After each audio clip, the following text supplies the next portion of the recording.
Sa iba pang balita, posibleng isalang na sa plenaryo sa susunod na linggo ang Anti-Political Dynasty Bill. Yan ang ulat ni R.R. Tobise.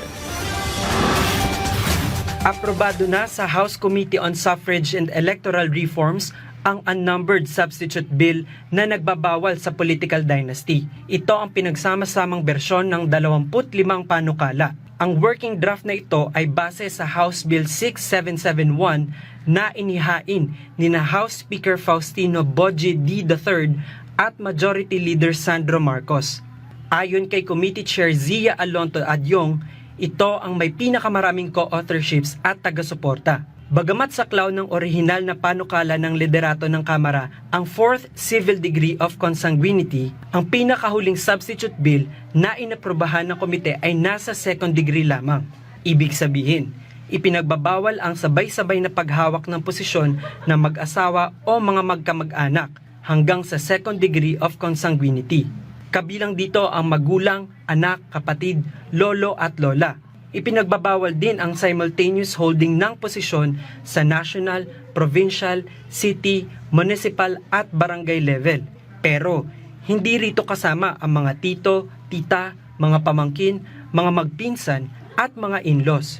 Kinwestiyon naman ni Caloocan 2nd District Representative Edgar Erice ang naipasang panukala sa committee level dahil pro-political dynasty bill umano ito. The Congress have been ignoring the anti-political dynasty provision of the 1987 Constitution for 39 years. Binabaliwala natin. Pero ngayon, mas worse. Bakit? Binabastos natin ang essence ng Konstitusyon kung ipapasa natin itong bill na ito. Pero nilinaw ni Congressman Adyong na ito ay working draft pa lamang at maaari pa nilang maamyendahan. We allow the consolidation of the House bills, but we also emphasize that the working draft that will be used is House Bill 6771, which essentially covers a substantial portion of the substitute bill that we have. Can you still ask questions or raise concerns on specific sections on the substitute House bill that we have just adopted? Yes, you can. Giit ni Adyong, hindi anya mahina ang naturang bersyon ng panukala sa Kamara at ngayon lang umano magkakaroon ng batas laban sa political dynasties. What we can assure you is that this version, we tried to decongest local political unit from a control of one particular family.